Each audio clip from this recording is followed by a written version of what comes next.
Assalamualaikum warahmatullahi wabarakatuh. Alhamdulillah, wassalatu wassalamu ala rasulillah wa ba'd. Teman-teman, pada kesempatan kali ini kita mendapatkan kehormatan. Ada tamu yang spesial yang puluhan tahun menggeluti isu tentang Timur Tengah, politik Timur Tengah, dan di kawasan yang paling panas di dunia. Karena jantungnya dunia Islam adalah Timur Tengah dengan konflik Palestina-Israel. Siapa lagi kalau bukan Bapak Mustafa Abdurrahman. Beliau ini pernah menjadi wartawan senior Kompas selama 30 tahun ya. Dan sekarang tetap menjadi penulis senior. Punya rubrik khusus di kompas.id. Ya, ini beliau jauh-jauh datang kemari sedang liburan di Jakarta. Ya, selamat datang Pak Mustafa. Selamat datang. Terima kasih. Alhamdulillah. Gimana kabarnya? Alhamdulillah baik-baik. Baik-baik ya. Masya Allah. Bersama kita juga ditemani dengan Direktur Baitul Maqdis Institute, Mas Pizarro Ghazali. Alhamdulillah. Ini kita lama pengen ngobrol tentang Palestina ini. Apalagi sejak meletusnya serangan Badai Al-Aqsa 7 Oktober. Jadi nyari-nyari kesempatan ketemu Mas Mustafa ini udah lama sebenarnya pengen ya. Cuma baru tahu kalau beliau sedang ada di Jakarta ini baru berapa minggu yang lalu gitu. Pas dengan acara Pak Kemlu itu kita mau undang. Dan alhamdulillah beliau bisa hadir sekarang karena kemarin cuti Lebaran di kampung halaman di Sumeneb ya. Pamekasan. Sekarang beliau tinggal di Sentul City. Alhamdulillah. Silakan Mas Pizarro. Ya, ini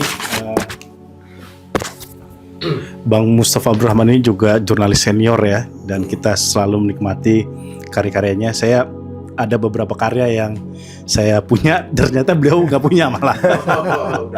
Sudah habis stoknya, dan saya kira itu di era sekarang lagi rame perang Palestina ya, ini perlu dicetak ulang Pak Mustafa agar ini generasi muda khususnya ya, masyarakat Indonesia itu punya wawasan mengenai isu Palestina. Dan beliau salah satu penulis yang sangat populer ya isu Timur Tengah di Kompas seperti itu.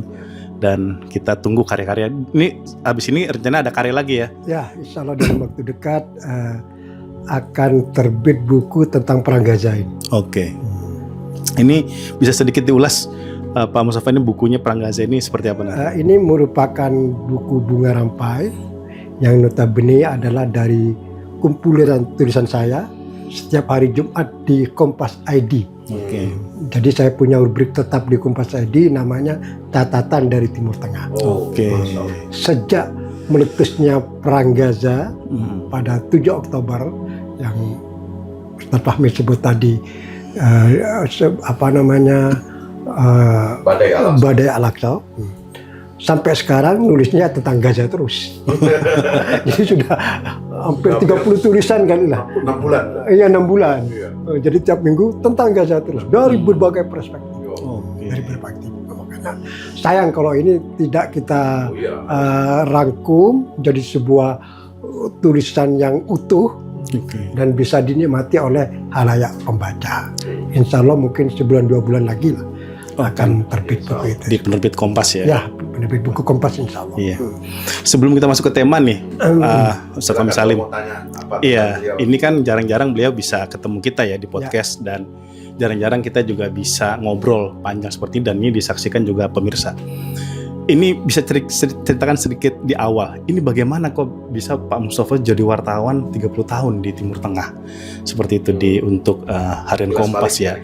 Ini mungkin sedikit bagi generasi muda, terutama saya juga yang mungkin ingin tahu ini bagaimana ceritanya Bang, kok bisa jadi penerbit, bisa jadi wartawan sana, dan sangat panjang sekali. Ya.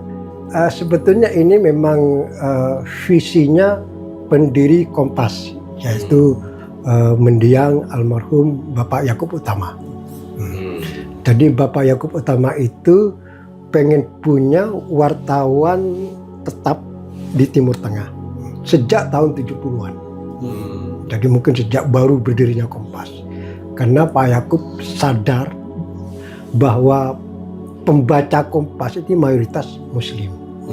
Dan penulis-penulis Kompas yang handal itu jadi dari tokoh-tokoh Islam seperti Gus Dur, Saifuddin Zuhri, seperti Mahbub Junaidi, itu dan lain-lain lah, termasuk ada Amin Rais dulu ya.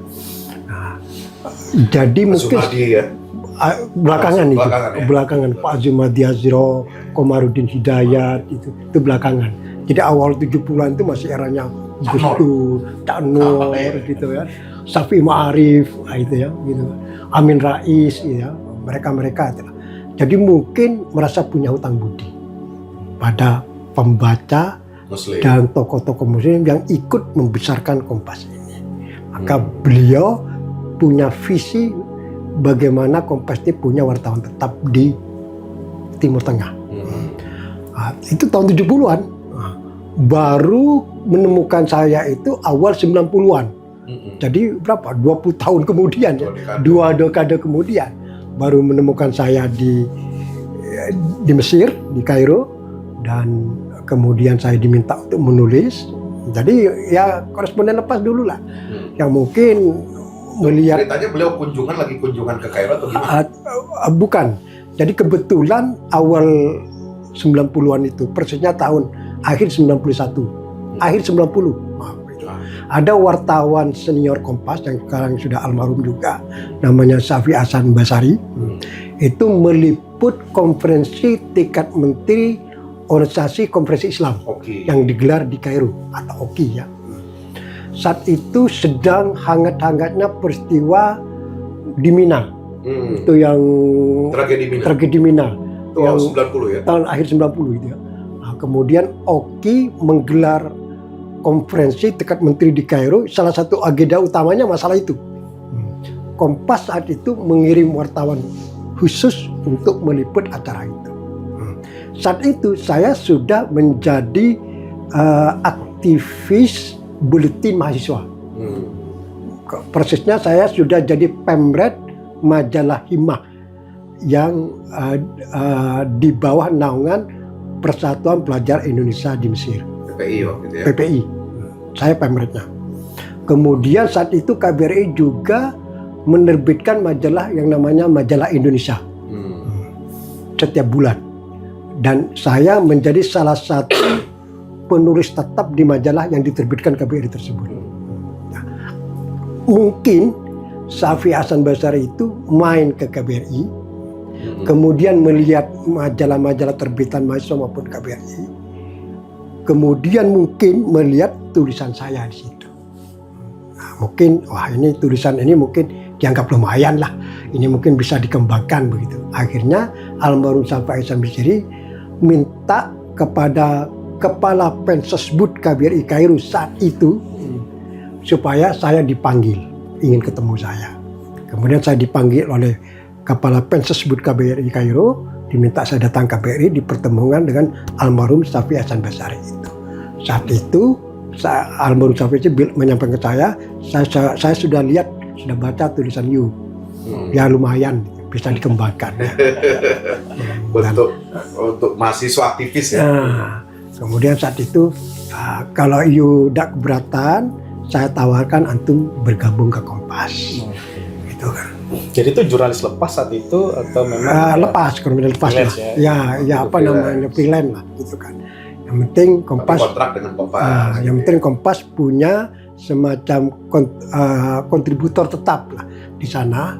Dan ini kalau ini terwujud sukses, ini sudah mewujudkan visinya Pak Yakub Utama. Nah, ketika almarhum Syafi Hasan Basari itu pulang ke Jakarta dari Kairo, menyampaikan sudah menemukan orangnya yang diingini oleh Kompas, Pak Syafi cerita sama saya, pimpinan Kompas saat itu sangat gembira, termasuk almarhum Pak Yakub Utama, sangat mendukung. Nah ini supaya dikembangkan ini. Akhirnya saya diminta menulis, kirim beberapa tulisan, kemudian setelah saya ngirim tulisan pertama, kemudian diperlihatkan tulisan saya bahwa sudah dimuat di Kompas. Wah, saya luar biasa senangnya kan. Saya ya mahasiswa yang belum apa-apa saat itu masuk di surat kabar terbesar saat itu, dan itu saat itu jaya-jayanya Kompas kan, Iya, iya. masa kemasan Kompas tahun 90 itu, jadi luar biasa lah senangnya saya itu. Kemudian saya disuruh nulis terus, kemudian tahun 93 saya dipanggil ke Jakarta, ikut pendidikan di Kompas. Nah, disitulah kemudian mulai dinaikkan karirnya lah, jadi koresponden tetap. Setelah itu udah berapa lama direkrut atau diresmikan sebagai karyawan tetap. Begitulah singkat ceritanya. Luar biasa dari era mahasiswa kan nggak sembarangan tuh. Itu udah LC ya? Sudah LC, baru LC. Baru LC. Baru LC tahun 90. Oh, Baru LC. ya. Langsung dapat kerja di perusahaan besar.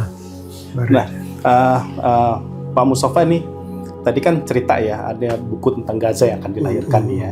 Dan ini pengalaman kita udah tahu lah bagaimana pengalaman Pak Abdurrahman Mustafa selama di Kairo ya.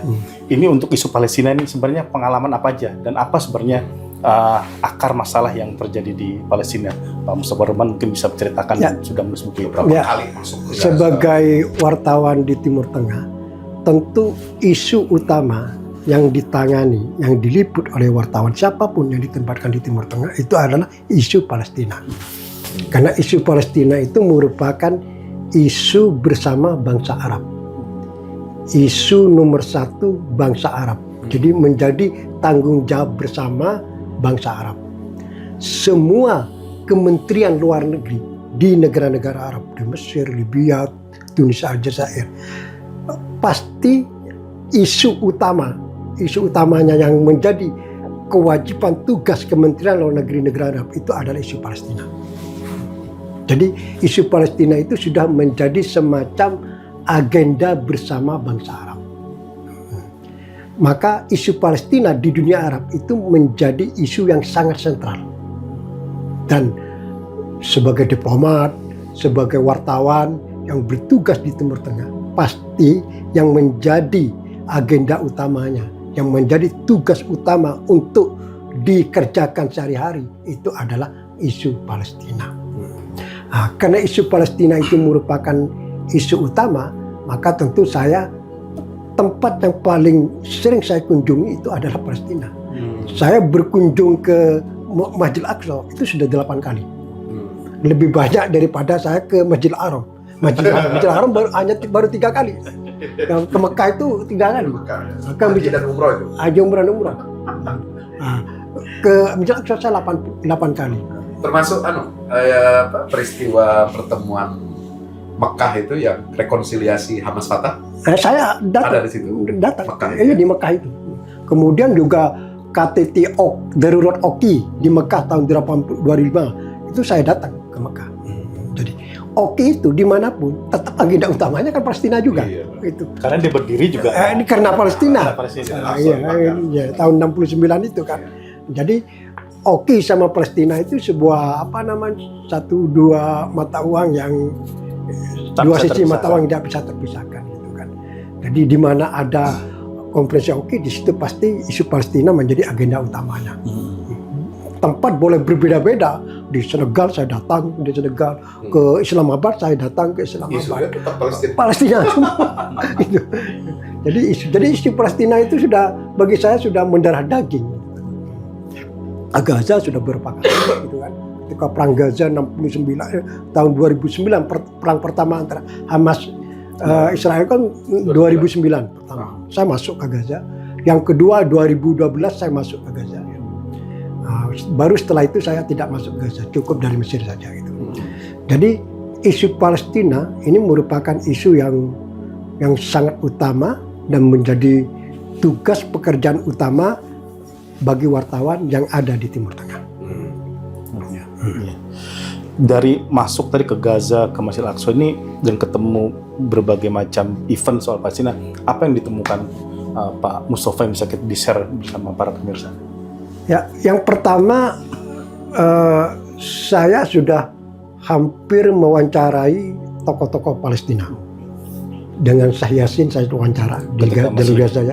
Ketika Syah Yasin baru dibebaskan tahun 1997 ya. Iya, Itu saya langsung ke Gaza lewat Amman ke Gaza, saya langsung wawancara Syah Yasin. Kemudian saya wawancara Khalid Misal Misal, di Kepala Jordania, Biro Politik. Kepala Biro Politik Aman. Saya sudah wawancara dengan Ismail Haniya di Kairo. Dengan di bawahnya sudah hampir sebagian besar tokoh Hamas itu sudah saya wawancarai dan saya bergaul menjadi teman, gitu kan. Karena mereka kan sebagian besar tinggal di Gaza. Kalau mereka keluar itu kan pasti lewat Kairo, lewat Mesir. Nah di situ saya ketemu mereka di mana mereka tinggal, selalu saya wawancara gitu. Kalau Fatah saya juga beberapa kali wawancara, termasuk salah satu dengan Muhammad Dahlan. Muhammad Dahlan itu saya wawancara di Kairo. Muhammad Dahlan itu rumahnya luar biasa di Kairo, gede banget di Muhandisin. Nah, dia punya beberapa rumah. Sekarang di Emirat tinggal. Dia tinggal punya rumah di Dubai, punya rumah di London, punya rumah di Paris. Jadi punya rumah di Amman juga, di Kairo juga dia Muhandisin, termasuk salah satu kawasan elit di Mesir itu. Rumahnya gede banget gitu. Makanya ketika saya wawancara dengan Muhammad Dahlan, wah saya melihat orang seperti ini sudah tidak akan mau berperang lagi dengan Israel. Udah makmur ya. sudah kaya raya lah, sudah hidupnya sudah bergelimang harta gitu saat itu kan. Ya itu terlepas soal itu ya. Tapi salah satu tokoh Fatah yang saya wawancarai. Salah satunya juga saya pernah wawancara dengan penasihat politiknya Presiden Abbas. Sampai rekat tidak sempat. Ahmad Kuri saya sempat wawancara. Ahmad Kuri ketua DPR-nya. Salah satu arsitek kesepakatan sudah almarhum sekarang ya. Jadi sama Farouk Kadumi di Kairo saya wawancara juga. 2 kali malah saya sama Farouk Kadumi itu. Sama istrinya Marwan Barghouti di Kairo juga, yang sekarang masih di penjara kan. Nah, itu dengan istrinya saya wawancara. Jadi sekian banyak lah tokoh-tokoh Palestina baik dari Fatah maupun Hamas. Jihad Islami juga saya pernah wawancara juga dari berbagai kelompok. Kalau Israel sempat Pak ketemu Pak Mustafa dengan mereka gitu pejabatnya. Dengan tokoh Israel tidak. Tapi saya mengunjungi Tel Aviv, mengunjungi Yerusalem Barat, mengunjungi Haifa, Akka, kota-kota Israel sudah berapa kali. Cuman wawancara langsung dengan tokoh Israel belum. Ini kan lagi ramai saya sekarang perang Hamas melawan Israel ini udah lebih 7 bulan ya. Udah sekitar seperti itu ya. Nah tadi Pak Mustafa menarik ya, ketemu hampir semua delegasi Hamas ya, bahkan pendirinya itu Syekh Yasin yang sekarang sudah almarhum ya, Ismail Haniyeh. Ini kalau menurut bacaan Pak Mustafa ya, ini kenapa kok mereka tuh bisa strong ya, bisa survive gitu. Padahal kan kita tahu ya Gaza itu kan kecil ya, dan mereka tuh juga bukan kelompok militer yang punya kekuatan yang sangat kuat gitu. Ada yang bilang itu paramiliter lah seperti itu. Iya. Ini apa? Karena memang mereka punya spirit yang kuat atau seperti apa Pak Mustafa mungkin dalam interaksi dengan mereka selama ini? Ya, saya melihat ya perang Gaza ini yang sudah berlangsung 7 bulan ya, dari 3 perspektif. Pertama dari perspektif sejarah, yang kedua dari perspektif ideologi, yang ketiga dari perspektif politik. Nanti dari berbagai perspektif akan terjawab pertanyaan Anda. Yang pertama adalah dari perspektif sejarah. Jadi perang Gaza sekarang yang sudah berlangsung 7 bulan ini, 7 bulan jalan ini, merupakan sirkulasi sejarah perjuangan atau perlawanan rakyat Palestina terhadap Israel. Jadi sudah merupakan keniscayaan sejarah terjadinya perlawanan rakyat Palestina terhadap Israel. Selama cita-cita rakyat Palestina ini belum terwujud, yaitu berdirinya negara Palestina di atas tanah tahun 67 dengan ibu kota Yerusalem Timur, maka perang ini akan terus berlanjut. Perang yang sekarang boleh saja tercapai gencatan senjata, atau mungkin kalau kita mengikuti atau memegang cara berpikir Israel, bisa mampu membasmi Hamas. Katakanlah ini terwujud. Tapi yang namanya perlawanan terhadap Palestina terhadap Israel tidak akan pernah mati. cepat atau lambat akan muncul generasi baru Palestina. Apapun ideologi yang diusungnya, baik itu Islam atau apapun, akan muncul selama cita-cita rakyat Palestina belum terwujud. Jadi kalau melihat dari konteks sejarah, apa yang dilakukan Hamas pada 7 Oktober dan berlangsung sampai sekarang, itu merupakan semacam apa ya? Merupakan kewajiban sejarah rakyat Palestina untuk melawan Israel. Jadi bukan sebetulnya kalau di media kita akan sering membaca atau mendengar ini peperangan antara Hamas sama Israel. Sebetulnya bukan itu. Yang sebenarnya yang hakiki ini adalah peperangan antara rakyat Palestina sama Israel. Cuma saat ini rakyat Palestina ini diwakili oleh Hamas. Untuk saat ini Hamaslah yang mampu menyatukan semua rakyat Palestina dari berbagai latar belakang agama maupun golongan dan ideologi. Rakyat Kristen, warga Kristen Palestina pun ya, sekarang itu berada di belakang Hamas, mendukung Hamas. Mungkin bukan karena dia itu suka sama Hamas, tapi saat ini mereka merasa punya titik kepentingan yang sama, titik temu kepentingan sama dengan Hamas. Yang bisa melindungi kepentingan rakyat Palestina. Jadi semua rakyat Palestina sekarang bersatu di belakang Hamas. Nah, kalau saya bicara lebih detail lagi tentang konteks sejarah ini, ya, ini adalah semacam sirkulasi atau pengulangan peperangan perlawanan sejak tahun 48. Jadi perang Arab Israel pertama meletus pada tahun 48 yang berlangsung sekitar 9 bulan. Mulai bulan Mei sampai bulan Mei 48 sampai Maret 49. Dan bangsa Arab kalah saat itu kan. Dimenangkan oleh Israel. Kemudian perang Arab Israel kedua itu tahun 56. Sebetulnya ini antara Mesir sama Inggris dan Prancis. Karena saat itu Gamal Abdel Nasser yang mengambil keputusan menasionalisasi terusan Suez yang saat itu dikuasai oleh Inggris dan Prancis. Kemudian Prancis dan Inggris menolak, ya, meletuslah perang. Tahun 56 tuh ya? Tahun 56. Kemudian ketika meletus perang antara Mesir dan satu pihak dan Inggris Prancis di belakang, Israel ikut perang itu bersama Inggris dan Prancis.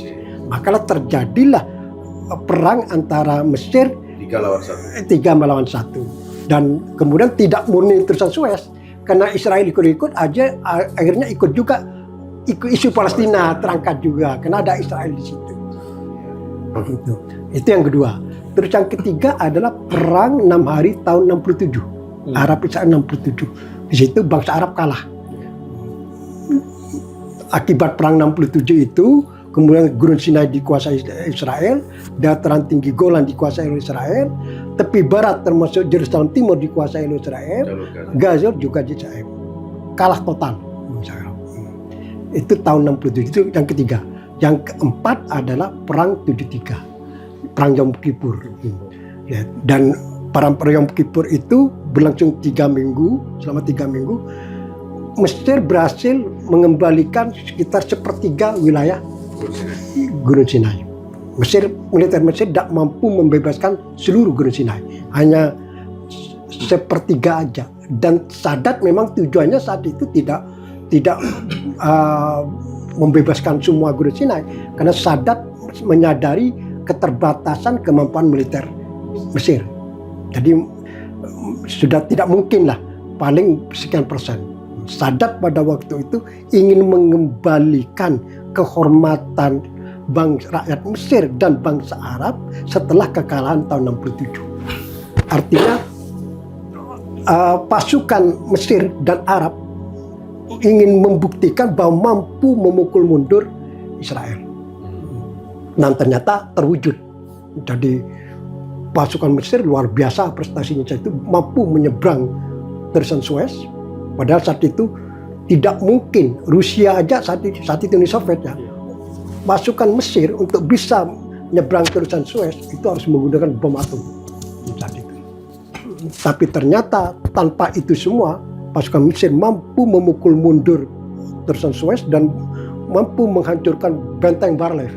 Benteng Barlev saat itu adalah benteng yang paling kuat yang berada di sepanjang tepi timur terusan Suez.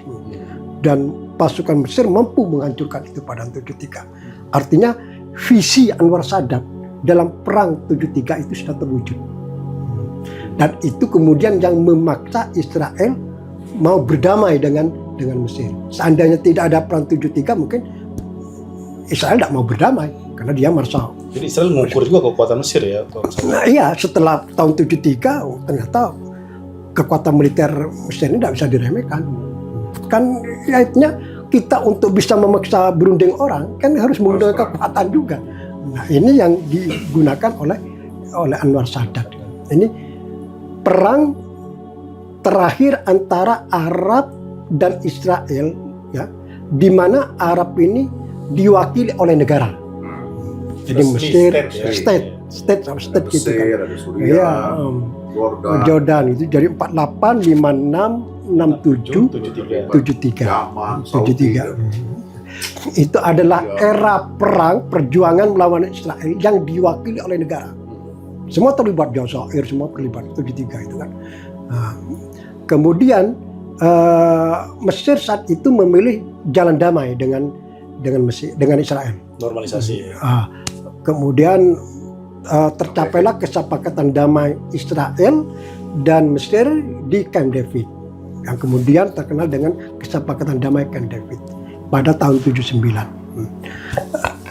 Setelah itu kan sudah Israel itu media Israel dan para pengamat Israel dan para petinggi militer Israel pun ini sudah perang terakhir antara Arab dan Israel. Karena tanpa Mesir, Arab ini tidak akan berani perang melawan Israel. Jadi Mesir ini kunci ya di kawasan Arab. Ya. Ini sejarah dulu ini, Iya. sejarah itu kan. Itu adalah kepercayaan saat itu. Tapi ternyata kan tidak seperti itu. Jadi salah besar kalkulasi Israel saat itu. Mesir berdamai, tapi ternyata setelah itu terjadi perang besar di Beirut antara PLO sama Israel sampai tahun 82 dan berlangsung lebih dari 3 bulan, lebih lama daripada antara Mesir sama itu kan. Tahun 73 hanya berlangsung 3 minggu. Perang 67 hanya berlangsung 6 hari aja. Perang Beirut antara PLO yang hanya Palestina ini bersendiri dia, tidak ada Mesir, tidak negara lain, mampu bertahan 3 bulan lebih, dari bulan Juni sampai September tahun PLO 80. masih aksi militer ya? Masih militer, punya posisi kuat. Masih militer. Iya, itu. Perlawanan senjata ya. Artinya perjuangan Palestina terhadap Israel ternyata tidak berhenti setelah berdamainya Mesir. Jadi perlawanan sekarang ditangani langsung, dipikul langsung oleh Palestina sendiri. Yang dimulai oleh perang Beirut tahun 82 dan PLO kalah. Setelah itu kan Yasser Arafat diusir, harus hengkang dari Beirut pindah ke Tunisia, dan kekuatan militer PLO ini dipecah-pecah. Ada yang kemudian ditaruh di Yaman, taruh di Libya, di Aljazair, ada di Irak. Habislah kekuatan militer. Lagi-lagi kalkulasi Israel salah lagi. Karena menurut pendapat Israel, persepsi Israel pada waktu itu, setelah kekalahan Yasser Arafat dan Yasser Arafat sudah pindah ke Tunis jauh dari Israel dan kekuatan militer PLO sudah dipecah-pecah kemana, berarti selesailah perang Israel Palestina ini, Palestina Arab. Maka selesailah isu Palestina ini. Itu menurut anggapan Israel dan keinginan Israel, bahkan keinginan masyarakat internasional juga, khususnya Amerika, Eropa, Barat lah gitu kan.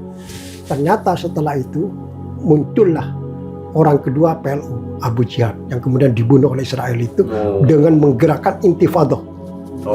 Tahun 88 itu. 88. Jadi perang batu.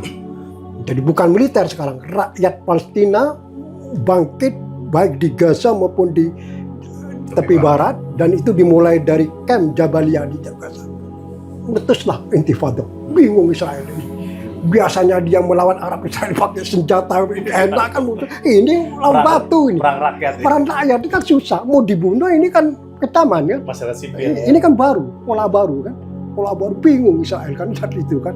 Ternyata di dalam Palestina, dirinya di dalam Palestina, di Gaza dan di Gaza. Bingung. Artinya salah lagi kalkulasi Israel ini. Ternyata perlawanan Palestina tidak berhenti, dan ini lebih sulit, lebih berat ini kan. Kan gitu, lebih berat. Ini tidak bisa lawan tank, tidak bisa lawan di pesawat tempur, ya kan. Akhirnya dicarilah siapa arsiteknya ini. Dan kemudian diketahui ini orang keduanya Yasser Arafat, wakil ketua PLO, Khalil Wazir yang dikenal dengan Abu Jihad.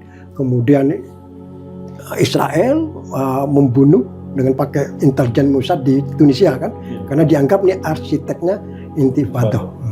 Dan itu yang memaksa Israel mau berdamai dengan PLO, yang kemudian lahirnya kesepakatan Oslo. 93 ya. Jadi ya ini lagi-lagi jadi sejarahnya. Jadi lahirnya kesepakatan Oslo ini kena intifada. Jadi kekuatan yang di luar prediksi Israel, di luar kalkulasi Israel, di luar analisa Israel, kok muncul model perlawanan seperti ini. Dan ini kompak seluruh rakyat Palestina. Jadi seperti Sadat sebelumnya memaksa Israel ke Camp David dengan adanya perang 73, dan sekarang PLO memaksa Israel untuk ke Oslo dengan adanya intifada ini. Nah, maka jadi jangan anggap remeh perlawanan rakyat. Betul. Artinya intinya ini bahwa perlawanan rakyat Palestina itu tidak pernah berhenti dengan berbagai model. Itu yang memaksa Israel. Memaksa Israel kemudian konsesi. Kesepakatan Oslo itu kan. Kemudian setelah tercapai kesepakatan Oslo, intifada ini berhenti ya. Kemudian kita nunggu, saya kan 5 tahun itu masanya sampai perundingan akhirnya. Saat masih di Kairo tuh ya? Masih di Kairo, dan saya bolak-balik, dan saya meliput semua. Saya meliput semua itu. Perundingan Oslo itu saya itu sedang semangat-semangatnya saya itu kan. Kemudian dan baru dikompasin tahun 93. Iya. Dan saya langsung dikirim ke sana, ke Gaza, ke tepi barat. Makanya tugas ke luar negeri pertama saya ke tepi barat, ke Gaza, dari Kompas, dari Kairo saat itu kan. Kemudian ini sejarah ya. Kemudian kan kesempatan Oslo ini gagal. Jadi pada tahun 2000 Yasser Arafat dan Ehud Barak berunding di Camp David juga di Amerika untuk menentukan isu-isu final dalam perundingan sesuai kesepakatan Oslo itu, tapi gagal karena Israel belum bersedia menyerahkan kedaulatan Masjid Al-Aqsa ke Palestina saat itu. Jadi dulu itu kan sempat di Camp David saat itu kan Israel menawarkan Masjid Al-Aqsa itu kan sekitar 1 kilo persegi ya, kompleks Masjid Al-Aqsa itu. Itu Israel menawarkan di atas permukaan tanah itu akan diserahkan kedaulatan ke Israel, ke Palestina. Tapi di bawah permukaan tanah tetap milik Israel. Nah, ini ditolak oleh Palestina kan. Yerusalem itu kompleks itu kan tidak ada di hukum internasional divisi antara permukaan. Apa motif Israel? Kenapa? Ya karena di bawah itu kan dipercaya itu kan rentuan King Sulaiman. Ini kan yang paling berat kan. Jadi mau dibagi oleh Israel, tawaran Israel itu di bawah permukaan itu tetap kedaulatan Israel, tapi di atas permukaan Palestina. Palestina menolak karena diminta ke pendapat seluruh pakar hukum internasional, gak ada istilah memilih antara di permukaan di atas bawah. Israel gila betul ya. Akhirnya mentok kemudian meletus lagi intifada yang kedua. Itu belum status pengungsi ya. Tapi kan ada hakul auda. Ya di 2000 itu didiskusikan juga. Didiskusikan semua. Yang hak pengungsi itu sudah tercapai. Hak pengungsi itu. Jadi hak pengungsi itu adalah sudah ada kesepakatan saat itu bahwa pengungsi Palestina yang di luar itu hanya saat itu hanya sekitar 100.000 yang boleh balik. Terus sisanya nanti akan diberi kewarganegaraan oleh negara-negara di mana dia tinggal. Misalnya yang di Beirut ya diberi kewargaan Lebanon, yang di Suriah diberi kewargaan Suriah, yang di Jordan juga di Jordan gitu. Itu di Mesir. Jadi itu kesempatan jalan tengah. Tapi ada yang lebih detail. Tapi secara prinsip hak kembali itu sudah boleh dikatakan sudah 99% sudah tercapai. Mentoknya di Masjid Al-Aqsa. Gagalnya di Masjid Al-Aqsa ini. Kemudian kan ini sudah masalah teknis ya. Ini kita tarik ke sejarah perlawanan lagi ini. Muncul lagi Intifada Al-Aqsa kan. Yang kedua, yang dipimpin oleh Yasser Arafat karena gagal itu lah. Nah, itu terus berlanjut sampai Yasser Arafat meninggal tahun 2004. Meninggal. Jadi maka, itu Intifada kedua itu Yasser Arafat langsung yang Yasser Arafat yang dikepung. Iya, ya artinya yang ya karena itu. Kemudian karena Yasser Arafat menggerakkan Intifada ini dan Israel tahu bahwa ini dibalik semua ini Yasser Arafat, maka Yasser Arafat itu dikepung. Bahkan yang kepercayaan yang paling kuat itu sebetulnya kan diracun sama Israel. Ada pakai obat makanan itu, gitu kan sempat mau dibongkar lagi kan. Kan setelah dibawa ke Perancis kan para dokter Perancis angkat tangan. Pada ini nggak jelas ini penyakitnya ini apa, angkat tangan. Akhirnya sudah dibunuh secara pelan-pelan kan. Akhirnya ya meninggal kan. Oke lah. Itu soal Yasser Arafat. Sekarang kita kembali ke masalah sejarah perlawanan. Nah, sekarang itu kan terhenti ini. Kemudian Yasser Arafat meninggal diganti oleh Mahmud Abbas. Mahmud Abbas ini kan bukan orang pergerakan. Dia ini pemikir. Dia ini kerjanya di lembaga riset di lingkungan PLO kan. Dia doktor dari Rusia. Tentang hubungan Rusia sama Palestina. Jadi bukan seperti Yasser Arafat, orang lapangan, orang pergerakan. Nah, Mahmud Abbas bisa naik menggantikan Yasser Arafat dan didukung oleh Israel dan masyarakat internasional termasuk masyarakat Arab saat itu karena dia termasuk salah satu arsitek kesepakatan Oslo. Jadi konsep kesepakatan Oslo yang nyusun itu antara Mahmud Abbas, Ahmad Khureh yang di pihak Palestina itu ya, yang dari pihak Israel adalah Shimon Peres. Tiga ini. Jadi konsep kesepakatan itu disusun oleh 3 orang. Karena jasa Mahmud Abbas itu dalam kesepakatan Oslo, maka Mahmud Abbas praktis menjadi orang kedua setelah itu. Sebetulnya ada juga yang lebih kuat, namanya Farouk Kadumi. Tapi Farouk Kadumi menolak kesepakatan Oslo. Tidak mau pulang, dia tetap di Tunisia. Maka Mahmud Abbas. Maka ketika Yasser Arafat meninggal, maka Mahmud Abbas yang naik kan gitu. Nah, Mahmud Abbas ini kan bukan orang pergerakan. Jadi tidak bisa dia menggerakkan perlawanan terhadap Israel di lapangan. Beda dengan Yasser Arafat, beda dengan Abu Jihad. Seandainya Abu Jihad masih hidup, Abu Jihad yang menggantikan bukan Mahmud Abbas. Tapi Mahmud Abbas kalau bicara tentang konsep dia luar biasa. Pemikir dia itu kan. Karena di lembaga think tank dia ya. Nah, maka setelah Mahmud Abbas naik, Yasser Arafat meninggal, lagi-lagi kalkulasi Israel dan masyarakat internasional salah lagi. Maka setelah Yasser Arafat meninggal akan selesai perlawanan Palestina. Tapi kan tidak. Setelah 2004 Yasser Arafat meninggal digantikan oleh Mahmud Abbas dan Mahmud Abbas termasuk ya, dan Hamas paling tidak suka sama Mahmud Abbas karena lemah, dianggap lemah dia itu. Nah, maka kepemimpinan perlawanan terhadap Israel diambil alih oleh Hamas.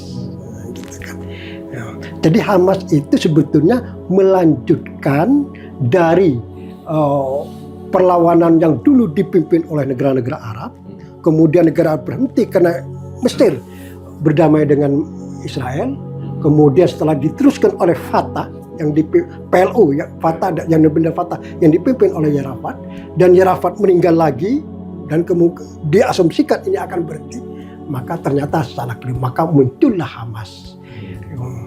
Dan kebetulan Hamas ini menemukan wilayah yang dia bebas bergerak dan kemudian bisa membuat senjata dan canggih seperti sekarang itu setelah dia menguasai Gaza, dan Israel sebelumnya Israel mundur total dari Gaza 2005. Dan 2005 kemudian Hamas mengambil alih jalur Gaza tahun 2007. Nah, kemudian 2007 2009 mulai perang lagi kan. Nah, itu sebetulnya Hamas meneruskan aja. Jadi sebetulnya bukan Hamas biainihi, bukan Hamas, tapi itu rakyat Palestina. Ini keniscayaan sejarah. Sirkulasi. Itu yang jarang disentuh. Jadi ini sirkulasi. Luar biasa. Jadi Hamas ini tongkat estafet Kelanjutan dari Yasser Arafat. Dari dulu negara-negara Arab yang dipimpin oleh Gamal Abdel Nasser sebetulnya kan. Kalau tarik lagi ke belakang Iya, Gamal Abdel Nasser. Israel. Dulu kan Gamal Abdel Nasser yang memimpin kan. Gamal meninggal, kemudian merosot diganti diganti Sadat. Sadat beda kan dengan ini. Sudah lebih ke barat dia kan. Maka habislah. Tapi Yasser Arafat yang mengambil alih estafet perlawanan. Dan terjadilah perang Beirut, perang Intifada 2 kali, kemudian Yasser Arafat sudah tidak ada lagi. Jadi di Palestina setelah meninggalnya Yasser Arafat itu terjadi kekosongan kepemimpinan. Jadi tidak ada lagi tokoh dari PLO dan Fatah yang mampu menyatukan rakyat Palestina. Gak ada.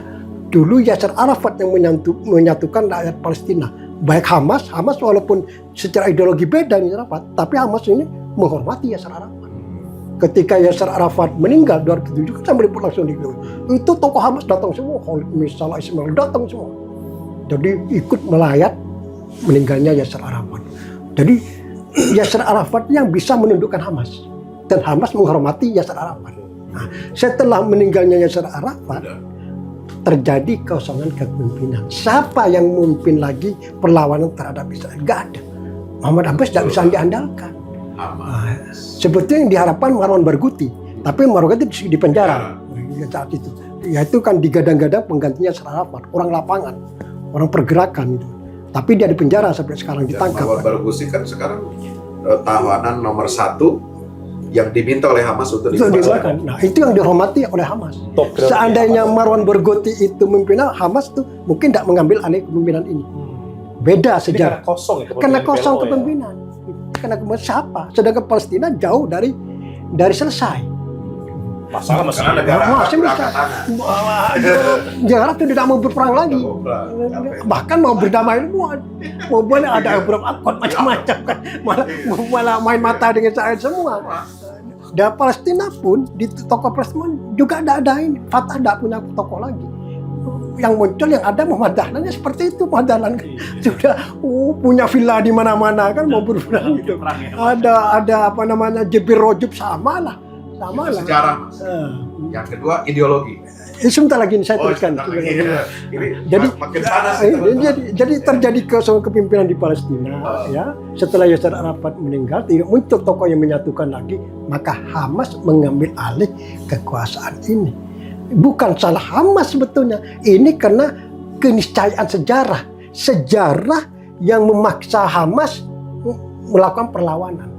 Mungkin seandainya Yasser Arafat masih hidup atau Marwan Barghouti memimpin pengganti Arafat, mungkin Hamas tidak melakukan itu di belakang Yasser Arafat, di belakang leading sector. Tapi karena terjadi kekosongan, makalah Hamas tampil. Dan ini yang Hamas sekarang yang menyatukan rakyat Palestina. Seperti Yasser Arafat dulu menyatukan rakyat Palestina. Maka terjadilah zaman Hamas ini 5 kali perang besar. Pertama 2009, kemudian 2012, kemudian yang ketiga 2014, yang keempat 2021, yang kelima ada 23-24 sekarang. Dan semua yang memimpin ini adalah Hamas. Jadi Hamas itu adalah mengisi, kalau lihat konteks sejarah, mengisi kekosongan kepemimpinan Palestina. Ya. Dan akhirnya Hamas merasa ini merupakan kewajiban sejarah untuk Jadi jangan salah paham. Ini sebetulnya apa yang dilakukan Hamas itu mewakili rakyat Palestina. Dan rakyat Palestina mendukung mereka. Di belakang Hamas semua sekarang. Apapun latar belakang agamanya, apapun latar belakang golongannya, apapun latar belakang ideologinya, semua bersatu di belakang Hamas. Jadi sesungguhnya bukan antara Hamas sama Israel, sebenarnya adalah rakyat Palestina. Palestinian Nation. Nah, itu dalam konteks sejarah. Sekarang berarti Mas setuju nih, ada survei kan sekarang nih, survei di internal Palestina menyatakan bahwa dukungan terhadap Hamas ini sekarang sangat tinggi. Betul. Dari TV Barat dan jalur Gaza. Fakta. Dan itu sudah sejarah sebetulnya, sejarah yang berbicara gitu loh. Sekarang kalau tidak ada Hamas sekarang, isu Palestina sudah selesai, sudah habis. Lagi udah ada Abraham Accord, Abraham Accord dan macam Saudi Deal of mungkin, Century, iya, macam-macam. Habis karena Hamas, isu Palestina itu masih bertahan sampai sekarang. Bahkan sekarang tetap menjadi agenda utama internasional.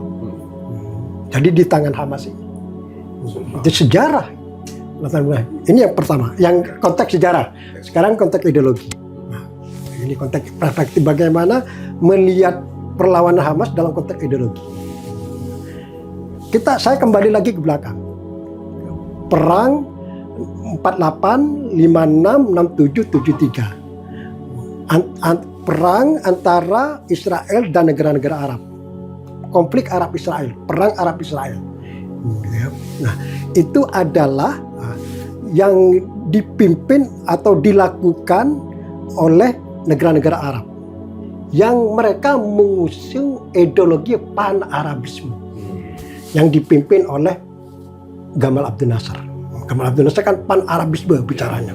Jadi Arab sekuler dan sosialisme Arab ya. Nah, sosialisme Arab.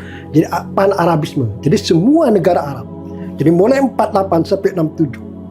Jadi perang ini adalah Arab Israel, di mana kalau Israel Zionisnya, kalau Arab pan-Arabisme. Makanya Israel, pemikir Israel bilang saya melawan pan-Arabisme dan sekarang saya mampu mengalahkan pan-Arabisme. Nah, itu. Kemudian setelah Israel Mesir berdamai, kemudian diambil oleh Yasser Arafat, PLO. Nah, ideologi yang diusung oleh Yasser sama, pan-Arabisme juga, Arab sekuler, gitu kan? Tapi tidak pakai instrumen negara. Tidak instrumen negara. Jadi di Palestina, PLO. sekarang di internal Palestina. Jadi PLO itu adalah mengusung ideologi Arab sekuler, pan-Arabisme. Jadi sebetulnya perpanjangan dari Gamal Abdel Nasser. Nah, cuman ini Palestina, di domestik Palestina. Jadi sampai meninggalnya Yasser Arafat. Ketika Yasser Arafat meninggal, yang negara maupun tokoh yang mengusung pan-Arabisme itu habis semua, sudah gak ada, sudah tidak mau berperang dengan Israel semua. Jadi selesai pan-Arabisme ini. Maka muncullah Hamas yang mengusung ideologi Islam, gerakan Islam, Islamisme. Jadi sekarang yang mengambil alih perlawanan terhadap Israel itu adalah gerakan Islam yang dipimpin oleh Hamas. Kenapa Hamas? Apakah ini memang disetting supaya gerakan Islam itu mengalahkan pan-Arabisme? Tidak. Sejarah. Sekarang orang-orang pan-Arabisme di belakang Hamas juga, di belakang Islam juga semua. Bahkan yang Kristen pun di belakang Hamas yang Islam. Jadi continuation. Iya itu dari ideologi. Jadi kalau kita berbicara konteks ideologi, sekarang yang memimpin perlawanan terhadap Israel itu ada gerakan Islam. Yang kalau di Palestina dipimpin oleh Hamas. Kalau kita dilebarkan konteks regional, sekarang yang memimpin perlawanan lawan Israel itu adalah Iran, yang juga mengusung ideologi Islam juga, gitu kan. Jadi antara Hamas sama Iran itu ada titik temu ideologi dan titik temu perlawanan melawan Israel, imperialisme. Yang imperialisme adalah di situ ada Amerika, ada Inggris dan Barat lah, gitu kan. Nah, di sini ada titik temu antara konteks Palestina dan konteks regional. Jadi kalau kita berbicara sekarang adalah kalau dalam konteks ideologi, sekarang adalah eranya perlawanan yang dipimpin oleh gerakan Islam. Jadi kalau di konteks Palestina adalah dipimpin oleh Hamas, kalau di konteks regional dipimpin oleh Iran dengan proksi-proksinya itu. Di Lebanon ada Hezbollah, di Yaman ada Al-Houthi, kemudian di Irak ada Hasid Sa'abi yang pro Iran, kemudian di Suriah Jim Assad itu kan Syiah Alawid. Syiah Alawid. Ya, itu kan Syiah Alawid gitu kan. Jadi sekarang itu istilahnya ada semacam aliansi atau poros Teheran, Baghdad, Damaskus, Beirut sama San'a. Dan Gaza City plus Palestina itu. Jadi apa namanya poros perlawanan yang semuanya adalah berideologi Islam. Tapi jangan salah, sekarang yang Pan-Arabisme juga, bahkan yang non-Muslim juga sekarang berada di belakang gerakan Islam ini. Karena ini yang mampu dan berani melawan Israel sekarang. Dan sekarang inilah sisa perlawanan oleh Israel, sisa perlawanan melawan Israel. Dia sudah mampu menghabisi Pan-Arabisme. Israel itu habis Pan-Arabisme. Artinya bukan ideologinya, tapi amunisi perjuangannya, amunisi perlawanannya sudah selesai. Sekarang sisa yang ada itu adalah gerakan Islam, dan ini yang harus sebetulnya dijaga. Nah, kalau kita berandai-andai, seandainya ini kalah, gerakan Islam kalah, apakah akan selesai perjuangan? Tidak akan selesai. Akan ada lagi generasi baru. Apakah dia tetap mengusung gerakan Islam atau tapi akan ada muncul lagi generasi baru. Arafat kan meninggal 2004, sekarang 2024. Berarti usia ideologi Islam ini yang melawan Israel sekarang sudah 20 tahun. Sudah 20 tahun.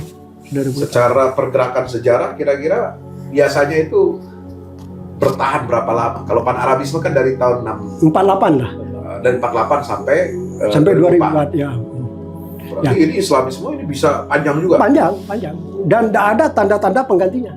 Iya. Tidak ada karena kalau lihat atmosfer regional di Timur Tengah sekarang kecenderungannya mau kolaborasi. Jadi mindset pemimpin baru Timur Tengah sekarang yang muda-muda itu sudah beda. Sudah lebih normalisasi. Dia lebih pentingkan ekonomi lah. Kepentingan dalam negeri. Jadi ingin menjadi negara yang teknologi macam-macam. Mindsetnya beda. Sekarang yang masih belum berubah dan masih konsisten dengan perlawanan terhadap Israel, imperialisme, penjajahan itu sekarang ada di gerakan-gerakan Islam. Yang di tingkat regional dipimpin oleh Iran, yang di tingkat domestik Palestina dipimpin oleh Hamas. Nah, bicara ideologi nih Mas, sebelum pindah ke yang ketiga ya. Ini kan sekarang gerakan ideologi Islam inilah yang mewakili perlawanan terhadap Israel. Sementara yang lain pemain yang bersifat negara state ini kan sudah tidak mau lagi perang, maunya berdamai, kolaborasi. Apakah ada kecenderungan sekarang Mas baca itu bahwa gerakan Islam yang melawan Israel, melawan perlawanan itu adalah menjadi halangan dan batu sandungan terhadap proyek kolaborasi ini, sehingga mereka juga dimusuhi sendiri oleh sesama bangsa Arabnya dan sesama Muslimnya gitu. Nah ini nanti ke politik ini, yang ketiga. Oh itu politik. Yang ketiga ya? Politik nanti. Konteks dalam konteks politik. Ini saya masih berbicara tentang konteks ideologi. Jadi kalau sekarang, jadi ada evolusi. Ada evolusi kan perjuangan ini. Mulai dari sejarahnya dulu negara, kemudian PLO, kemudian Hamas. Dari konteks ideologi, dari pan-Arabisme ke pan-Islamisme sekarang. Nah, kira-kira pan-Islamisme ini atau perlawanan Islam ini kepada Israel itu akan punya kans nggak untuk memenangkan pertarungan? Atau sama nasibnya seperti sebelumnya? Kalau melihat atmosfer sekarang, belum ada tanda-tanda mau menyerah. Karena sekarang ini kekuatan Islam, kekuatan perlawanan Islam itu sekarang memiliki teknologi, terutama dalam persenjataan. Iran misalnya sekarang menguasai teknologi drone. Kemarin drone Shahed 136 dicoba kan, kemudian rodal balistik sampai ribuan kilometer, bahkan hypersonic sudah dicoba semua kemarin itu kan. Hypersonic kan dahsyat sampai orang kasar pun turun lagi kan, itu kan susah ini kan. Memiliki teknologi itu, dan itu yang paling ditakuti oleh Israel. Dan itu adalah model perang zaman sekarang. Zaman sekarang sudah bukan antar tank jarak dekat ini, tapi sekarang sudah senjata strategis. Jadi senjata strategis sudah jauh. Iya, senjata strategis istilahnya. Jadi drone eranya kan sekarang rodal balistik, rodal hypersonic kan gitu kan. Hamas itu juga memiliki itu sekarang. Nah, Al-Husi yang kita nyangka-nyangka yang negara yang terbelakang di situ di Yaman, ternyata punya juga dia. Hizbullah jangan bicara, ribuan sekarang. Dia punya puluhan ribu rodal rudal balistik gitu ya, yang disimpan oleh tinggal nunggu waktu aja meledak, perang regional kan. Ini adalah merupakan di mana gerakan Islam sangat pede, sangat percaya. Iran sendiri kan bilang yang sekarang ditembakkan itu kan baru awal aja. Nanti kalau Israel berani membalas lagi, akan ada serangan yang lebih dahsyat lagi. Dan kekuatan Iran, kelebihannya Iran, tidak ada orang yang tahu, ya, orang yang tahu sejauh mana kekuatan militer Iran. Karena Iran ini membangun militernya dengan mandiri sekali, tidak membeli sana sini, jadi membangun sendiri. Kalau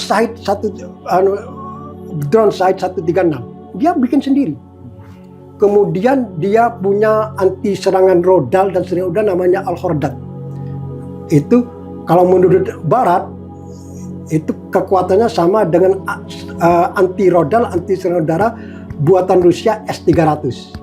Tapi ada juga analis ini sama dengan anti rodal, anti serangan udara milik Rusia yang paling mutakhir, yaitu S-400 yang dibeli oleh Turki. Jadi kelebihan Iran ini tidak ada yang tahu ukur kekuatannya. Karena embargo Iran ini puluhan tahun sekarang. Karena dia embargo, dia memaksa untuk membangun kekuatan secara mandiri. Dan dia ya sudah rahasia umum lah kalau dia membangun hubungan dengan Cina, dengan Korea Utara gitu kan. Yang semuanya itu anti imperialisme kan gitu kan. Bahkan dengan Rusia juga. Rusia sekarang malah membeli drone-nya Iran yang Shahed 136 itu kan. Gitu. Jadi kekuatan Islam sekarang ini memiliki senjata. Jadi bukan kaleng-kaleng, memiliki senjata.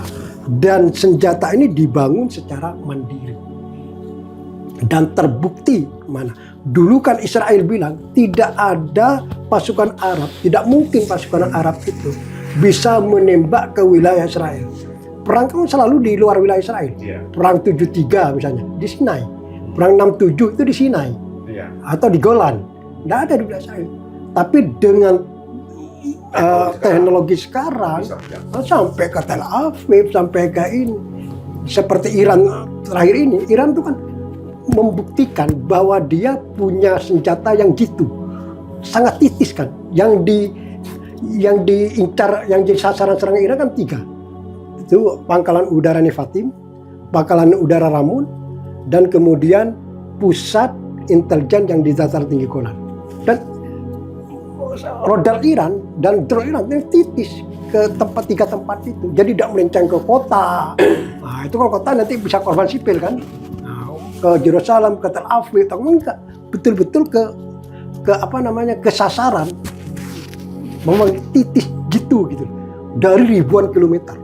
Berarti kan ini teknologi yang luar biasa. Dan ini yang akan menjadi kajian di lembaga-lembaga riset militer di Tel Aviv, di Washington DC, di Eropa. Dan jadi kekuatan Iran yang sekarang baru pertama kali ditembakkan dari wilayah Iran ke Israel. Jadi belum ada tanda-tanda ini menyerah. Coba bayangkan sekarang, kita contoh Hamas saja. Target Israel sejak awal itu kan menghabisi Hamas. Ya. Dan yang diincar kan 3 orang. Yahya Sinwar. Kemudian yang ketua Hamas di Jalur Gaza kan. Yang kedua komandan Izzatul Qassam Muhammad Daif. Ya. Kemudian juru bicara Hamas Abu Ubaidah. 3 orang. Dan sampai sekarang 3-tiganya ini masih segar bugar. Kemarin malah muncul. Agak kurus ya. Memimpin menyelamatkan, memberikan selamat pada tentara. Artinya ini kan kegagalan besar Israel. Israel dikenal dengan teknologinya yang canggih, dengan intelijennya yang namanya Mossad yang luar biasa gitu. Tapi hanya menangkap 3 orang itu sudah 7 bulan gagal. Tapi di Beirut berhasil ya membunuh salah satu petinggi Hamas. Berhasil karena dia tidak siap. Tidak siap kalau itu jadi sasaran. Iya. Dokter siapa itu ya? Iya di Beirut kemarin ya di sasaran. Nah, tapi yang 3 orang kan sudah mempersiapkan diri. Ini kan sudah perang intelijen sudah kan. Dan sampai sekarang Israel itu gagal. Jadi menurut saya kalau kita bicara kembali ke perang Gaza, Israel itu sebetulnya gagal secara strategi. strategis dalam konteks perang Gaza ini. Pertama, kenapa? Karena Israel gagal menemukan hidup atau mati 3 orang ini, 3 tokoh Hamas ini. Yang kedua, sekarang dia mengumandangkan akan membahas Hamas. Jauh. Menghabis Hamas di jalur Gaza itu sama dengan menghabisi ikan di laut. Jadi sudah menyatu dengan rakyat. Sudah bagian dari kultur. Sama aja dengan sini menghabisi seperti Muhammadiyah atau NU. Susah. Tidak bisa kan. Sudah seperti itu. Bagian dari masyarakat. Jadi sudah gagal secara strategis. Sebetulnya Israel ini kan sudah mau menghentikan mundur. Cuman dia bagaimana cara mundur tapi terhormat. Ya. Dan dia dikesankan menang. Jadi sekarang Israel itu dilematis. Jadi mau maju terus. Pertama dia sampai sekarang gagal menemukan 3 orang. Yang ketiga, yang kedua dia ini secara opini internasional dia sudah kalah. Karena perang Gaza itu sudah mengarah perang genosida. Itu sudah dikecam di mana-mana. Di Amerika sendiri, Amerika sudah ini, terutama Amerika Latin, Kolombia sudah membuka memutus hubungan diplomatik, memanggil dubesnya, sampai Brasil mengajukan ke Mahkamah Internasional bersama Afrika Selatan. Jadi sudah habis citra Israel ini di internasional. Jadi dalam perang citra sudah kalah total Israel. Jadi dia bagaimana menyelamatkan ini, karena ini sangat terkait dengan posisi Netanyahu di dalam negeri. Posisi Netanyahu ini kan sangat sulit. Netanyahu ini kan didikili oleh kelompok-kelompok garis keras. Kalau Netanyahu mengumumkan senjata, dia akan jatuh langsung situ. Dia akan menarik dari koalisi dan pemerintahan akan jatuh. Jadi Netanyahu ini dalam posisi bagaimana dia mengakomodasi aspirasi domestik Israel dengan aspirasi internasional. Ini yang sekarang belum ditemukan titik tengahnya. Jadi kalau perang Gaza ini sekarang sebetulnya sudah sampai pada titik yang Israel itu sudah harus menghentikan, terutama citra, kemudian ekonominya juga merosot, kemudian apalagi yang mau dihancurkan di Gaza. Sudah selesai Gaza itu, sudah hancur semua, tidak ada lagi yang mau dihancurin lagi. Korban sudah lebih dari 30.000, apalagi kan ini. Jadi sudah waktunya dia harus menyelesaikan ini.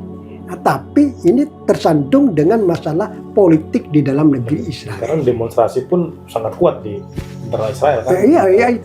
Jadi ini sekarang sedang mencari fase, mencari titik temu antara memenuhi aspirasi Israel supaya dia mundur atau berhenti secara terhormat dengan aspirasi Hamas. Gitu. Win-win solution. Iya, cari win-win solution itu sekarang. Sekarang semua diplomasi arahnya ke situ. Itu yang membuat kenapa operasi di Rafah ini masih terus ditunda ya? Ditunda karena kan tarik menarik. Amerika tidak setuju sama sekali. Mesir menolak sama sekali. Jadi dia terbentur dengan aspirasi regional maupun internasional. Nah ini sebetulnya kalau Netanyahu sendiri sudah mau berhenti, cuman ini kan terbentur dengan koalisi garis keras. Dia takut juga akan runtuh pemerintahnya. Akan pemerintahnya runtuh. Dan itu berefek dia di penjara. Di penjara itu. Jadi dampak di dalam negerinya luar biasa juga. Ini posisi sulit. Dia mencari titik temu. Maju kena betul. Jadi ini sekarang menang jadi arah, kalah jadi abu. Nah, makanya saya berpendapat perang Israel terbuka Israel dan Iran tak akan terjadi. Karena Israel sudah capek dengan Gaza. Mau membuka perang yang lebih besar dengan Iran. Jadi atmosfer ekonominya tidak memungkinkan. Ekonomi Israel sudah habis-habisan 7 bulan perang dengan Gaza. Ekonomi. Kemudian opini masyarakat regional dan Israel semua menentang. Meletusnya perang regional terbuka antara Iran sama Israel gitu. Jadi tidak mungkin cukup gitulah. Dan menurut ini kan sudah draw istilahnya kan. Israel sudah menyerang kantor konsulat Iran yang di Damaskus, sudah membunuh jenderal dari ini. Hak Iran membalaskan. Jadi tadi kan sudah satu-satu, udah cukup. Dan Iran sudah menganggap ini saya tidak akan melakukan serangan lagi, ini sudah cukup. Walaupun dua jenderalnya tewas ya Pak ya. Iya, artinya Iran itu sebetulnya sudah legowo, sudah berarti besar gitu kan. Berarti besar. Dia kan cuman Jadi serangan Iran ke Israel itu kan balasan ya terhadap aksi Tel Aviv yang menyerang konsulat Damaskus. Berarti nggak relate dong, nggak ada hubungannya serangan Iran ini dengan pembelaan terhadap Gaza. Kalau secara normatif tidak ada. Secara normatif ya. Ya. Statement resmi dari Iran kan hanya pembalasan. Bukan untuk bela Gaza. Bela Gaza. Tapi fakta di lapangan ini kan kait mengait. Jadi adanya perang Iran itu, serangan balasan Iran itu kan Gaza juga tertolong. Kemudian kan mungkin Israel menyerang kantor konsulat di Iran yang di Damaskus itu, yang menewaskan 2 jenderal dari Garda Revolusi, kemudian ada 5 anggota lainnya. Itu kan mungkin Israel menuduh bahwa atau menduga atau curiga bahwa ini berandil dalam perang Gaza ini. Ya, mungkin ya. Jadi kalau ditarik-tarik tetap ada hubungannya. Ada hubungannya. Tapi Iran ingin misalnya bisa ada opini pengamat politik yang mengatakan ini Israel itu menyerang itu kedutaan itu, konsulat itu untuk mancing Iran masuk dalam pertempuran regional itu untuk menyelamatkan posisi Israel juga, supaya dia punya alasan ke Amerika. Ini kan Amerika udah mau stop nih. Nah, dengan adanya serangan ini ingin tarik Iran ke dalam poros pertarungan ini, itu akhirnya ingin menarik simpati Amerika bahwa kami harus dibela Israel ini karena Iran mau masuk nih. Itu ada begitu, gimana tuh? Ya, bisa jadi, tapi Amerika kan tidak terpancing. Amerika tetap bersikukuh bahwa dalam konflik Iran sama Israel, Amerika tidak mau ikut. Dan bersikap untuk segera hentikan di Gaza. Segera hentikan. Kan sejak awal itu kan Amerika itu tidak menginginkan perang Gaza itu menjadi perang regional. Jadi perang Gaza aja. Ya. Itu visi Amerika. Kan Menlu Amerika Antony Blinken beberapa kali itu mengunjungi ke Timur Tengah. Salah satu agenda utamanya ini, jangan sampai perang Gaza ini menjadi perang regional terbuka. Karena itu Amerika tidak menginginkan itu.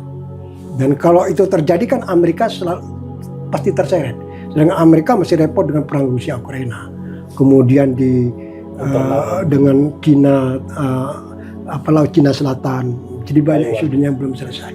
Kan gitu kan. Tidak menginginkan terjadi perang besar di Timur Tengah. Kalau Gaza saja gitu kan. Itu pun Amerika sekarang yang semula juga mendukung invasi Israel ke Gaza, tapi sekarang sudah mendukung segera ada gencatan senjata. Karena Amerika sudah melihat sudah cukup masalah Gaza ini. Maunya Israel mau balas dendam dengan serangan Hamas 7 Oktober ini sudah lebih dari cukup. Sudah berapa korban Palestina? 35 triliun. Ada ya. Kemudian belum infrastrukturnya lagi. Belum sekarang rugi simpati citra di internasional. Itu sudah bangun berantakan semua. Ya, dan sebetulnya kalau lihat dalam kacamata strategis, Israel sudah kalah dalam pertarungan citra di internasional. Ya. Dia ekonominya juga semakin sulit. Kemudian juga dia tidak bisa menghabisi 3 tokoh Hamas. Gitu. Coba Gaza itu kecil, coba saya lihat tadi di ya, kecil. Ini kan hanya misalnya ini sekitar 35 kilo aja panjangnya. Ini sini 11 kilo, ini hanya 67 kilo, kecil. Tapi sampai 7 bulan ini dengan kekuatan teknologinya dan intelijennya masih gagal menemukan hidup atau mati 3 buronan Israel sekarang. Lah Bu Ubaidah konferensi pers kemarin. Iya. Luar biasa. Nah, yang ketiga Mas terakhir nih. Dari sudut pandang apa melihat perang Gaza itu? Politik ya, politik yang belum ya, politik ya. Kenapa Hamas itu melancarkan serangan pada 7 Oktober itu? Serangan itu adalah bukan serangan yang yang dilakukan secara serampangan, tapi dipersiapkan jauh-jauh. Dipersiapkan jauh-jauh. Dan sukses. Dan Hamas itu dalam melakukan serangan 7 Oktober terinspirasi dengan pola serangan Mesir pada Yom Kippur. Jadi unsur kejutan gitu kan. Dan dilakukan pada hari libur. Yom Kippur itu kan hari libur Israel. Kemudian 7 Oktober itu Sabtu. 7 Oktober. Dan dalam kultur Yahudi, kalau sudah hari libur, itu orang rakyat Yahudi, warga Yahudi sangat menikmati benar hari libur. Kalau hari Jumat kan masih ada lah yang keluar atau gimana kan. Sabtu malah ramai. Lebih ramai ya. Kalau Israel, kalau namanya hari libur, itu mereka tuh menikmati betul. Kan saya berapa kali ya ke Tel Aviv pas hari Sabtu misalnya, sepi kota itu, sepi kota itu. Mulai ke Yerusalem, ke tembok ratapan semua kan, sepi kota-kota. Betul-betul menghormati hari libur, menikmati hari libur. Ini waktu itu masih ada festival musik ya. Iya. Gitu. Dan itu yang menjadi kajian Hamas, mencari titik lemah Yahudi Israel. Jadi harus dilakukan pada hari libur. Seperti dulu pasukan Israel Mesir menyerang pasukan Israel yang di Sinai itu pada Yom Kippur dan sukses besar gitu. Itu masalah timing ya. Secara politik, kenapa Hamas melakukan serangan besar itu? Karena Hamas melihat atmosfer regional itu sudah mengarah akan menghapus isu Palestina ini. Mulai adanya Abraham Accord.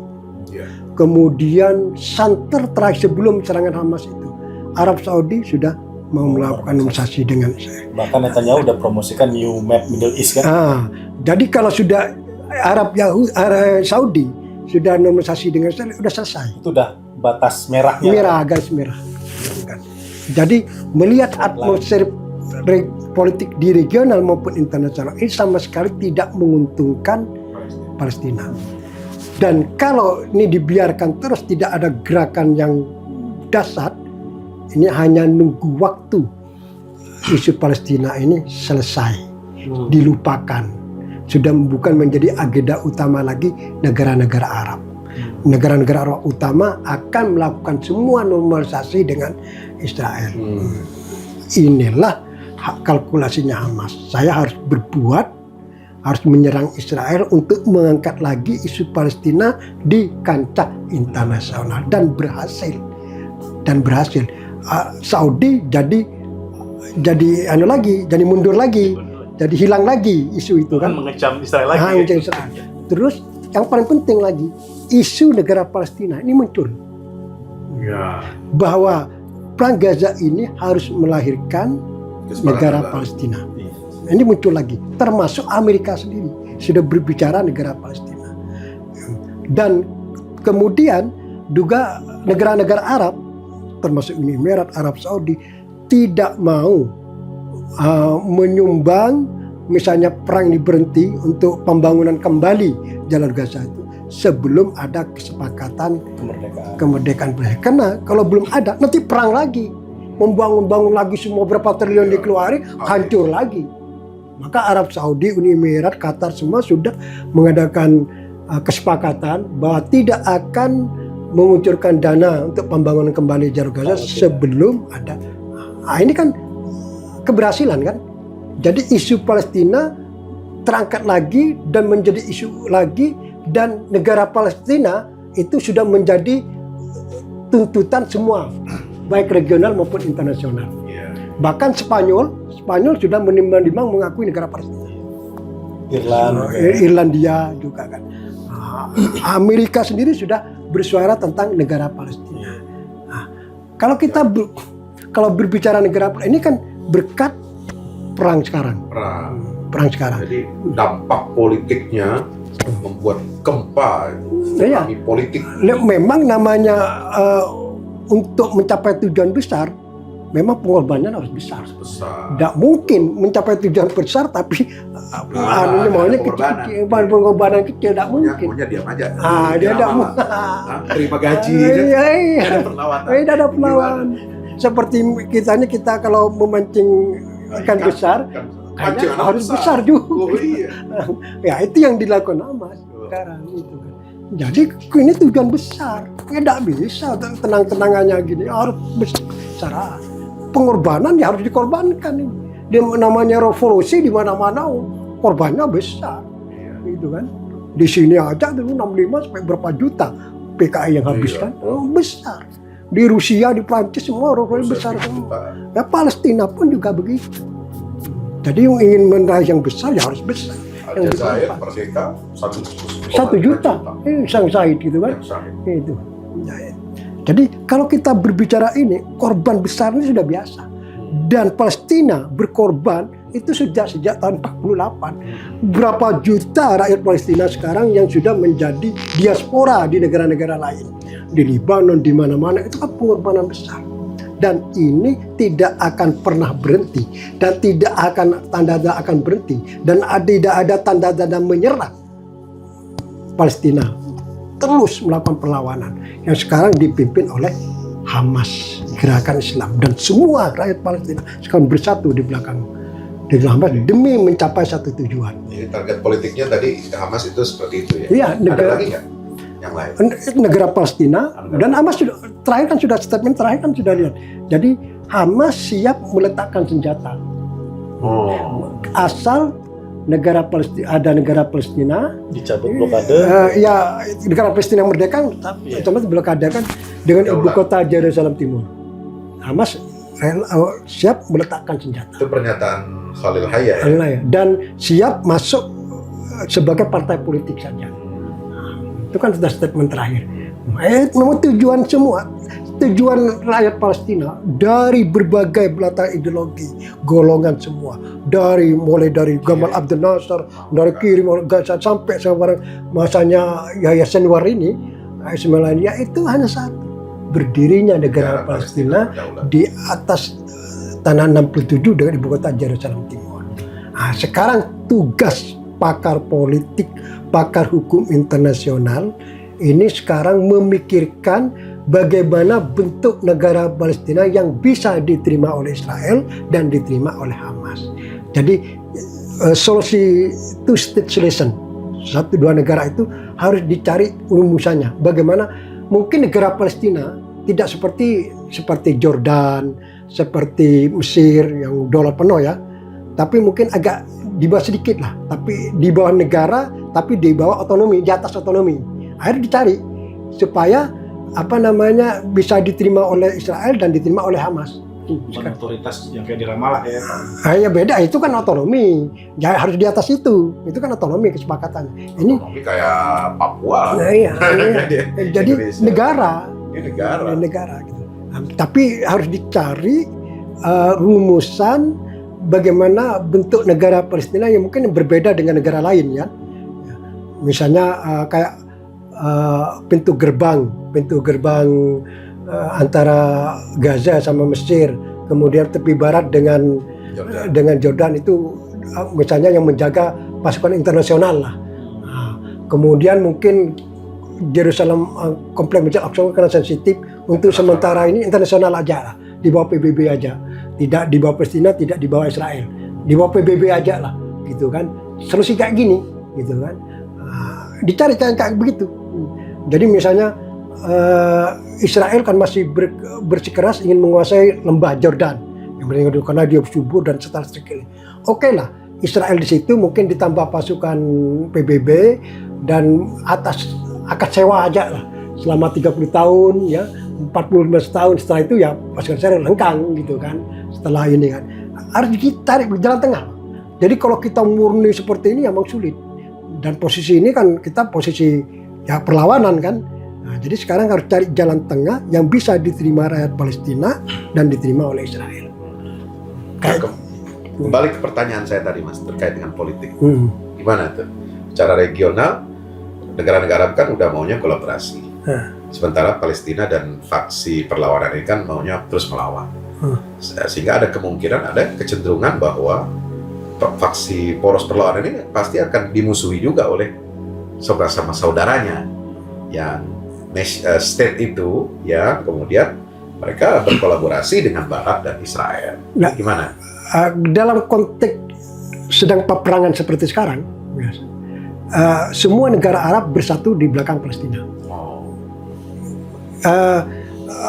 Mesir pun kan pidato terakhir Presiden Al-Sisi ya, bahwa Mesir menolak evakuasi atau aksi imigrasi rakyat Palestina di Gaza keluar ke Sinai atau ke manapun, gitu kan. Karena itu akan menghilangkan isu Palestina. Kemudian ini tidak hanya menghilangkan isu Palestina, akan juga mengancam keamanan nasional Mesir. Di situ kan Mesir sudah satu barisan dengan Hamas, dengan rakyat Palestina dengan ini kan. Jadi menolak gitu. Arab Saudi pun sama. Jadi sekarang sudah mulai menggaungkan seperti tadi, Arab Saudi menolak mengucurkan dana kecuali isu Palestina ini selesai. Nah, itu kan secara tidak langsung Arab Saudi itu, Emirat, Qatar dan lain-lain itu adalah mendukung berdirinya negara Palestina. Artinya berdirinya negara Palestina itu merupakan sebuah keniscayaan sejarah. Dan sekarang tiba waktunya bahwa perang Gaza ini harus melahirkan negara Palestina. Di sini pertarungannya. Jika tidak, ini bahas akan terus berlanjut. Oh ya, karena Israel masih menolak. Lagi negosiasi sekarang di Kairo. Sekarang masih menolak kan? Sekarang masih menolak. Sedangkan regional, internasional, Palestina ini garis merah. Israel masih menolak di situ. Ini perundingannya di Kairo sekarang. Sekarang di Kairo. Tapi mungkin gencatan sementara dulu. Belum sampai ke yang strategis negara Palestina. Mungkin nanti itu tahap berikutnya. Tapi Hamas mintanya perundingan apapun harus mengarah pada solusi isu Palestina ini. Bukan hanya parsial, tapi permanen. Jadi mungkin perundingan itu bertahap kan. Lama. Tapi memang harus disepakati ufuk horizon menuju ke sana. Harus disepakati. Ini sayang banget gitu. Perundingan sepenting ini. Beliau sudah pensiun. Gimana nih? Kompas ini tapi masih beruntung kita diundang di Forum Fahmi Institute. Jadi kira-kira ke depan ini kan jurnalis senior Indonesia yang meliput ke konflik Timur Tengah ini kan susah yang mencari sekelas seorang Mustafa Abdurrahman. Gimana ini menggantinya atau ada nggak kira-kira rancangan dari koran apa atau harian apa? Sekarang kan udah digital semuanya. Ini untuk mengganti posisi sampean yang begitu strategis dan aset besar ini gimana? Sampai sekarang belum ada. Belum ada. Kompas nggak mikirkan itu? Karena eranya sudah beda. Dari era digital. Era digital, sudah berpikirnya digital semua. Jadi nggak ada ini dong, misalnya perundingan kita langsung dari jarak dekat apa? Kamu Institute ngirim. Ngirim ya. Betul. Observer pemantau. Waduh, terima kasih. Luar biasa ini daging semua ya teman-teman ya. Kita ini dengerin tadi dari jam berapa tuh? Dari jam 4.15 ya, sampai 5:30 ini. Luar biasa. Hampir 2 jam. Hampir 2 jam ini kita dapat inti persoalan Palestina dari tahun 48 sampai sekarang. Coba itu kalau kuliah itu berapa tuh? Berapa SKS? Hubungan internasional masalah Palestina. Ini tuntas tas oleh seorang senior kita, Bang Mustafa Abdurrahman. Terima kasih Pak Mustafa. Terima kasih banyak. Terima kasih. Luar biasa ilmunya, pengalamannya ini harus kita apresiasi betul. Sosok yang langka menurut saya. Ya, cuma sayang beliau ini mestinya ngajar di perguruan tinggi di Indonesia ya, atau prodi internasional ya. Iya, insyaallah. Terima kasih atas kebersamaannya Pak Mustafa Abdurrahman. Mudah-mudahan sehat selalu, berkah dan insyaallah terus menginspirasi kita semua dengan ulasan-ulasan yang mendalam tentang Gaza. Dan kita tunggu buku beliau, judulnya nanti apa kira-kira? Belum ya, tentang sekitar perang Gaza. Perang Gaza. Oh ya, teman-teman ini juga kita perkenalkan buku baru Ustadz Pizarro degup cinta para pendiri bangsa untuk Palestina. Harus dimiliki nih ya. Jadi arsip, dokumen-dokumen, pernyataan-pernyataan, statement dari para founding fathers kita, tokoh-tokoh nasional kita, ini semua ada di sini. 60% itu penelitian sejarah dan 40%-nya ini adalah ulasan analisa penulisnya. Nah, ini juga buku saya. Nanti kita berikan hadiah juga kepada Bang Mustafa Abdurrahman. Peruntukan Zionis Rebut Baitul Maqdis ini juga dari 6 bulan yang lalu nih kita kerjain. Dari awal serangan dari Oktober pada Al-Aqsa, kajian, ceramah, ini kemudian kita buat artikel-artikelnya, kemudian kita bukukan dan jadilah seperti sekarang. Terima kasih Pak Mustafa. Terima kasih. Ya, mudah-mudahan bermanfaat. Ini juga buku beliau. Ya.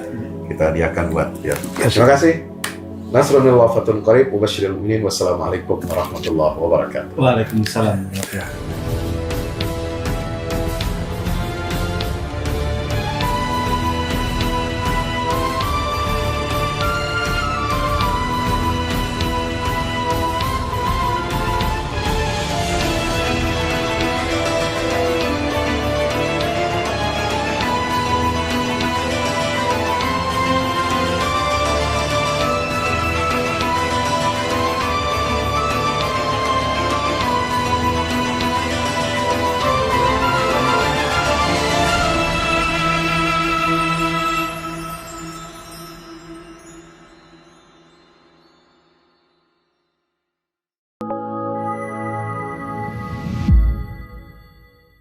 Yang terbaru dari Ustadz Fahmi Salim, buku Runtuhkan Zionis Rebut Baitul Maqdis, buku yang siap membuka cakrawala pikiran dan batin sahabat, sudah bisa dipesan sekarang juga. Hasil yang dicapai para mujahidin dalam pertempuran Badai Al-Aqsa 7 Oktober 2023 memiliki arti penting ataupun nilai strategis, bukan hanya dalam pembuktian bahwa kekuatan Israel bisa dikalahkan bahkan oleh pihak yang memiliki persenjataan jauh di bawahnya, melainkan juga dalam menyadarkan dunia Islam, terutama para pemimpinnya yang memilih menjadi penonton ketimbang membantu sesama saudaranya. Buku ini adalah salah satu bentuk dukungan dan ikhtiar dengan niat berjuang bersama-sama dengan mujahid Palestina. Tak sekedar memberikan informasi, membeberkan fakta atau data kepada halayak di Indonesia. Buku ini juga hadir untuk meluruskan tudingan bahkan fitnah terhadap para pejuang di sana. Betapapun kita berada jauh dari Al-Quds, melalui buku ini kita akan dapatkan bagaimana kita bisa memperoleh pahala yang sebanding dengan para pejuang di garda terdepan di negeri perlawanan Palestina. Dapatkan buku Runtuhkan Zionis Rebut Baitul Maqdis segera.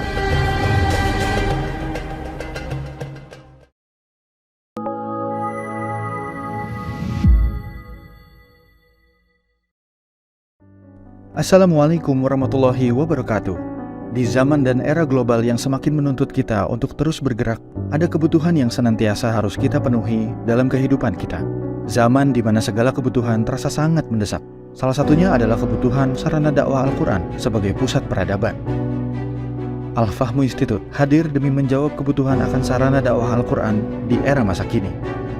Kami melihat latar belakang yang ada untuk menjawab tuntutan seperti kebutuhan sarana dakwah Al-Quran yang meningkat di ibu kota, kebutuhan akan pusat pembibitan hafiz Al-Quran, kebutuhan pusat pengkajian Al-Quran, kebutuhan akan pusat dakwah kreatif berbasis Al-Quran, kebutuhan sarana media perekat umat Islam, ibu kota dan Indonesia, juga kebutuhan akan adanya sarana pusat kaderisasi guru tahfiz dan mufasir di ibu kota. Yayasan Al-Fahmu International Indonesia sedang membangun gedung pusat dakwah Quran yang berlokasi di Jalan Pengukiran 3, Pekojan, Tambora, Jakarta Barat. Gedung pusat dakwah Quran ini insya Allah akan menjawab tantangan dan kebutuhan akan sarana dakwah Al-Quran yang ada, seperti yang digagas oleh Direktur Al-Fahmu Institute, Kiai Haji Fahmi Salim MA, yaitu tugas peradaban kita semua adalah untuk berperan dalam menerjemahkan cetak biru peradaban, yaitu Al-Quran, dalam dunia nyata. Kami mengajak jamaah semua untuk ikut dalam perdagangan yang tidak merugi ini, sebagaimana yang disampaikan dalam Al-Quran Surat Fatir ayat 29-30, yang artinya, sesungguhnya orang-orang yang selalu membaca kitab Allah dan mendirikan sholat dan menafkahkan sebahagian dari rezeki yang kami anugerahkan kepada mereka dengan diam-diam atau terang-terangan, mereka itu mengharapkan perniagaan yang tidak akan merugi, agar Allah menyempurnakan kepada mereka pahala mereka dan menambah kepada mereka dari karunia-Nya. Sesungguhnya Allah Maha Pengampun lagi Maha Mensyukuri. Gedung Pusat Dakwah Quran Al-Fahmu Institute terdiri dari 4 lantai, di mana di lantai 1 terdapat Masjid Quran Mulia. Dan di setiap lantainya, insya Allah diperuntukkan demi berlangsungnya tugas mulia dalam perjuangan dakwah Al-Quran.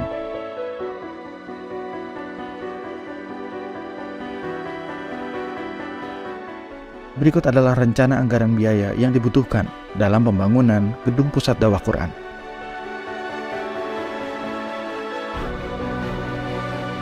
Dalam kesempatan yang mulia ini, kami mengajak jamaah semua untuk ikut dalam gerakan sedekah Lailatul Qadar di setiap malam ganjil di bulan Ramadan.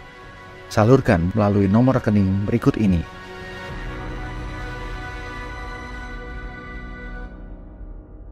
Al-Fahmu Institute, bahagiakan Indonesia dengan dakwah Quran.